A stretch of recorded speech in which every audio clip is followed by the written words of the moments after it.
একটা।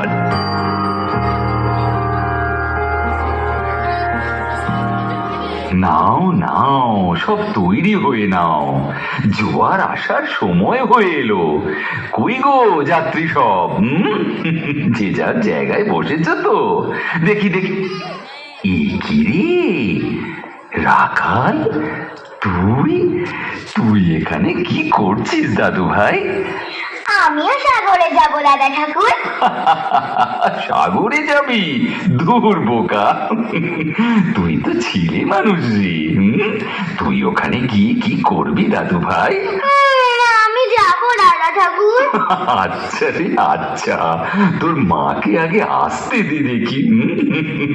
দাদা ঠাকুর, ওই দেখ রে দাদু ভাই, বলতে বলতেই তোর মা এসে গেছে। দাদা ঠাকুর, আমি এসে পড়েছি।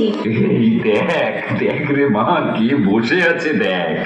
এ কি রাখাল, তুই তুই এখানে কি করছিস? ছেলে মানুষ, নেমে আয় বলছি।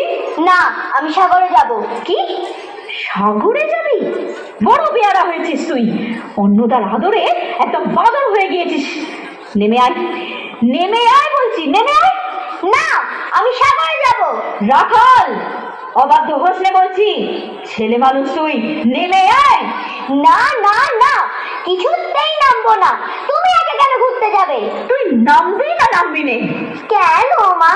এই দেখো, আমি তোমার মতো পোটলা গুছিয়ে এনেছি। রাখাল, আচ্ছা আচ্ছা, ও হয়েছে রে বাবা, হয়েছে। বাপ মরা ছেলে, অত শাসন করিস নি তো মা। তোর যদি স্থান হয় ওরও হয়ে যাবে। নে নে, ওকে নিয়ে নৌকায় বসতো দেখি মা, বস। এই কারণেই ও এত অবাধ্য হয়েছে। কোনো শাসন নেই, দিন দিন আরো বেয়ারা হয়ে যাচ্ছে। ঠিক আছে ঠিক আছে, সাগরে যাবি না?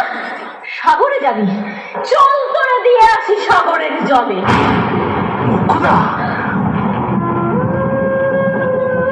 ছি ছি মা, মা, এমন কথা বলতে আছে? ছি ছি ছি। নারায়ণ নারায়ণ, কি বললাম আমি? ঠিক আমাকে ঠিক, আমার মাথা ঠিক থাকে না, আমার মাথা। আচ্ছা আচ্ছা, ঠিক আছে ঠিক আছে, চুপ কর চুপ কর। শোনা, আমার মুখ জোড়া তোর, ক্ষমা করো ঠাকুর। ঠিক আছে, আর আর কাঁদিস নে। ঠিক আছে, ওকে ওকে বুকে করে নিয়ে নৌকায় উঠে বস মা।